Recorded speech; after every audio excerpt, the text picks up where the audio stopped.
Maaf ya teman ya, ajaran Bakung itu bukan ajaran baru, bukan sesat, bukan awur-awuran. Kalau Bakung sesat, ayo kita bicarakan. Yang dibicarakan Bakung, realita bisa dirasakan, bisa dibuktikan, bisa dilihat dengan mata. Zaman sekarang wis makin akhir, orang-orang makin pinter, terus terutama generasi muda. Generasi muda sekarang gak bingung keyakinan. Generasi muda sekarang yang penting hidup tidak menyakiti orang lain, syukur-syukur bisa membantu orang lain. Dan yang terpenting bisa ciptakan sesuatu untuk kepentingan orang banyak. Itu generasi muda sekarang. Kalau bicara soal Alkitab lah, bicara soal keyakinan, itu tidak ada habis-habisnya, cukup di dalam hatimu saja. Karena yang dibicarakan keyakinan, ada Hindu, ada Islam, ada Kristen, dan lain-lain, semua merasa paling benar. Lah, yang paling benar mana Bakung? Ajaran yang paling benar adalah ajaran yang mengajarkan seseorang itu menyintai sesama, membantu sesama. Itu yang penting. Kepingin bahagia, bahagiakan orang lain. Gak kepingin hidup susah, jangan susahkan orang lain. Masuk akal enggak?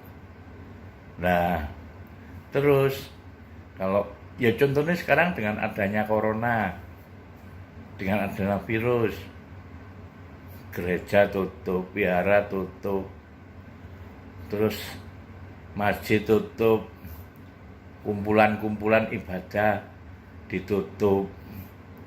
Nah, itu di situ kita harus menyadari bahwasanya masih ada kekuatan lain yang bisa menutup itu. Dan Bakung ajarannya yaitu itu realita loh. Kalau air kita pegang basah, api kita pegang panas, itu wis gak iso di akal-akal, itu wis kodrat alam. Nah terus gimana Bakung selanjutnya? Ya yang penting kamu kepingin hidup layak, kepingin hidup normal, kepingin bahagia, ojo sampai jewit kancamu, jangan sampai menyakiti orang lain. Kalau kau kepingin bahagia, selama kau menyakiti orang lain, mbok duitmu sak tumpuk kan gak iso bahagia. Kekuatanmu jos, lek kon jek nyakiti wong liya, ora mungkin iso. Saiki Bakung ajarkanmu sing realita saja. Kamu mau dzikir 1000 kali, silakan. Kamu mau bakar dupa 1 truk, silakan. Itu urusanmu sendiri. Dan baik tidaknya kan kamu yang rasakan itu loh. Kayak kemarin ada penceramah bilang, tahun baru duit dibakar kayak mercon. Lho lha iku kesenengan re. Kesenengan terus urusan masing-masing re.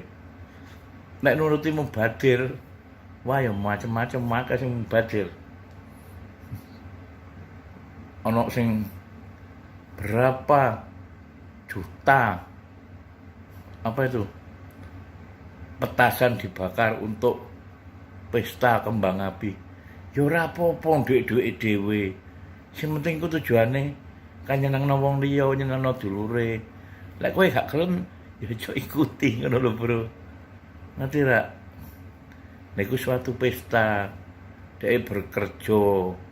Lek soal mbok disumbangno anak yatim, ya wis ana ngono sing disumbangno anak yatim. Sing gawe fakir miskin wis ana. Jadi kowe nggak usah teori tok. Jangan sampai teori atau ajaran suatu agama ojo sampai menguntungkan dirimu sendiri. Contohnya wong dikon amal tapi ora amal kowe mangani sedekah terus wong dikongkon macam-macam disuruh ibadah, disuruh beramal, disuruh gini akhirnya dibalik itu kamu mengambil keuntungan. Nah, yang dimaksud penista agama yaitu loh mencari hidup di agama itu sendiri. Orang menghidupkan agama, tapi mencari hidup di balik-balik yang dikumandangkan seolah-olah ini ibadah, ini sedekah, tapi di balik itu kamu mengambil keuntungan. Contoh, sekarang berapa banyak uang apa sih nang Ka'bah itu? Uang wis pokoknya sing dolen-dolen rekreasi nang Ka'bah lho. Diselundupkan miliatan. Oh, niku apa jenenge sing rekreasi nang Ka'bah niku lho apa? Iku di umroh. Duitnya miliatan disingitno. Game bantu anak yatim didelikno. Macem-macem. Nah, saiki wong gak usah merasa sok alim, sok paling suci, sok paling agamais. Yang penting itu wujudkan kamu bisa membantu sesama. Orang apa-apa kowe ora sugih mari ngono mati kabeh. Aku wani taruhan. Saiki seandainya Gusti Allah gelem ngilangi Covid, gelem ngilangi corona. Nyawaku dicabut ora apa-apa. Tenan iki serius demi kebahagiaan orang lain. Wong aku ya wis tuwek, tapi mau gimana lagi?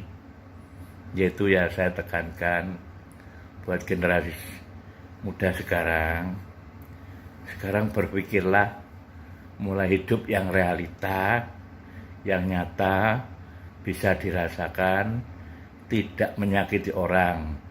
Apapun yang terjadi, semua itu adalah akibat, sebab akibat. Nah terus yang nyiptakan kita siapa Mbak Kung? Gak usah dibahas, itu wis alami. Saiki contohnya ya, ono tsunami banjir, ono tsunami atau gempa bumi ngono. Wah, ini ujian Allah. Allah gak menguji ngono, Bro. Mosok rakyat enak turu digambior banyu. Mosok Gusti Allah ngono ora. Kok longsor ya. Karena wite kon tebang. Terus kon bangun di omahe. Bangun omah di sore wit sing longsoran. Terus kowe dodol bensin di omahmu. Anakmu dolonan korek. Terus omahmu kobong. Kon ngomong jarine, wis titipane Gusti Allah dijaluk ah. Lho blai. Gusti Allah ora tau titip. Gusti Allah ngekeki. Lagi apa Gusti Allah sugih titip-titip. Lek titip-titip ya dijaluk meneh. Kebuktian ora dijaluk. Jadi harta kita bukan titipan Allah, tapi pemberian Allah. Pun gawe apa sak karepmu. Ngono lho. Lur. Ya. Dan yang penting itu saya tekankan nomor 1, kepingin bahagia. Bahagiakan orang lain, gak kepingin hidup susah. Jangan susahkan orang lain. Kamu mau percaya Allah ya, sak karepmu percaya Dewa Brahma, Kristen, Protestan, ya ora apa-apa. Yang penting ojo nyakiti kancamu. Yang penting umat yang terbaik adalah umat yang apabila umat lain merasa nyaman, aman, bahagia di sampingnya. Oke. Assalamualaikum.